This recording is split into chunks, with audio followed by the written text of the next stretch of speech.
children, how are you all? I hope you all are doing well and enjoying your classes. Dear children, today we are going to do something very interesting. You all are going to enjoy this. But before that, ma'am wants to talk with you. Children, many times I have heard that, ma'am, ये तो बहुत difficult है, हम नहीं कर पाएंगे, हम इसको ड्रॉ ही नहीं कर पाएंगे, है ना? और मैम क्या कहते हैं? कीप ट्राइंग बेटा, you will be able to do this. Do you remember this conversation? Many times. बहुत सारे स्टूडेंट्स ऐसा बोलते हैं. Children, we should always remember that When we try something, we always learn something. जब भी हम कुछ कोशिश करते हैं, कोई भी कोशिश करते हैं, चाहे वो बिल्कुल छोटी सी हो, हम हमेशा कुछ ना कुछ ज़रूर सीखते हैं. So, today I am going to tell you a very interesting story. Are you ready? So, let's start a story. Children, in the beginning, there were two little worms. They lived in a garden. They were best friends. Their names are Sam and Rocky. One day they looked at the flower. एक बार उन्होंने एक flower देखा garden में. Have you seen flowers? Colorful flowers.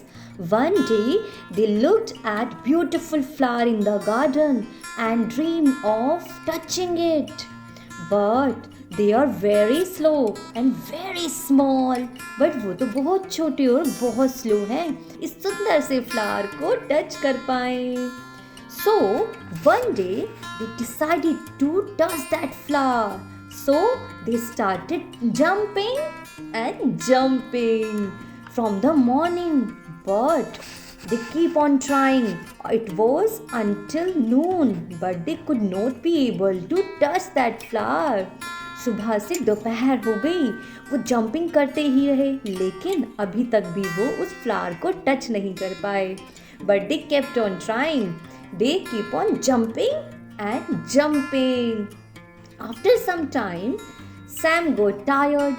दो friends में से जो Sam है वो थक जाता है. He got tired. He's not able to jump anymore. उसने रॉकी को कहा, अब मैं और जंप नहीं कर सकता, मुझे नहीं लगता कि मैं इस फ्लावर को टच भी कर पाऊंगा. So I quit. मैं इसको छोड़ रहा हूँ. But Rocky didn't stop. He keep on jumping. So after some time, he felt some scratch on his back. बहुत बार जंप करने की वजह से उसकी बैक पे कुछ स्क्रैचेस होने लगे थे. उसको कुछ फील होने लगा. Do you want to know what is this? Gradually it became his wings. आपको पता है उस स्क्रैचेस क्या थे? उसको कुछ फील हुआ कि उसकी पीठ पर कुछ हो रहा है, लेकिन कुछ समय बाद वो ही स्क्रैचेस उसके विंग्स बन गए, यानी इसकी उस वर्म के पंख बन गए. और धीरे धीरे gradually he learns to fly. उसको उड़ना भी आ गया. Now he can see the world from the top. He can touch the flower. Smell the flower. He really enjoying this. Because when he was jumping, he thought अगर उसने छोड़ दिया, if he quits like a Sam, he will not be able to see or touch the flower again. अगर वो उस वक्त रुक जाता तो फ्लावर को ना तो देख सकता था इतने पास से और ना ही उसको टच कर सकता था. You know what happened at the last? He learns to fly and he never come back on the earth. But his friend Sam keep crawling on the earth and later on he become a earthworm. Have you seen earthworm? Yes. Sam's kind is called earthworm. And Rocky, who learns to fly, he is a bee. So, आपने देखा, life is full of challenges and full of surprises. But we must learn to face those challenges. We should not afraid from these challenges. Life में चुनौतियाँ, परेशानियाँ तो आती ही रहेंगी. हमें इनसे हारना नहीं है, बल्कि डटकर और बहुत स्ट्रॉन्ग बनकर इनका सामना करना होता है.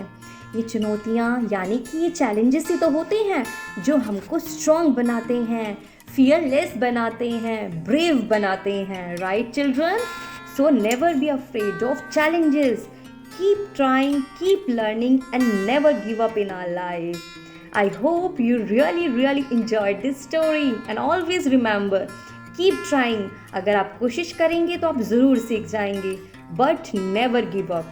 आप 1 टाइम ट्राई कीजिए, रॉकी की तरह 2 टाइम ट्राई कीजिए, बट सैम की तरह कभी भी हार मत मानिए. Never quits. Keep on trying, keep on learning, and learn something new every day each time. So, bye-bye. Take care and have a nice day.